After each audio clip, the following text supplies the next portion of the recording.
આ દુનિયાના છેલ્લા માણસ હતા જેમણે 73 વર્ષ સુધી આયરન લંગમાં જીવન જીવવું પડ્યું.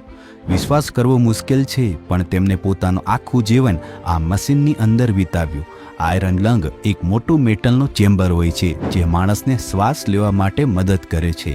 તેમાં માણસ માત્ર માથું હલાવી શકે, બાકીનું શરીર સંપૂર્ણપણે બંધ રહે છે.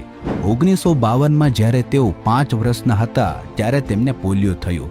ત્યારથી જ તેમનું જીવન આ મેટલના ચેમ્બરમાં શરૂ થયું. તેમનું નામ હતું પોલ એલેક્ઝાન્ડર. આ મશીનમાં એક મોટું જોખમ હતું. જો વીજળી જતી રહે તો તેમની જાનને ખતરો થઈ શકે, પરંતુ આટલી મુશ્કેલીઓ છતાં પોલે પોતાનું જીવન પૂરું માણ્યું. પોલ તેમના જીવનમાં બધું સામાન્ય લોકોની જેમ કરતા હતા. તેઓ સવારે ઉઠતા, બ્રશ કરતા, મોઢું ધોઈને નાસ્તો કરતા. તેમણે મશીનમાં રહેતા સ્કૂલ કરી, કોલેજ કરી અને પછી 40 વર્ષની ઉંમરે વકીલ બની ગયા. એટલું જ નહીં, મૃત્યુ પહેલા તેમણે પોતાના મોઢાથી ટાઈપ કરીને 150 પાનાની એક પુસ્તક પણ લખી નાખી.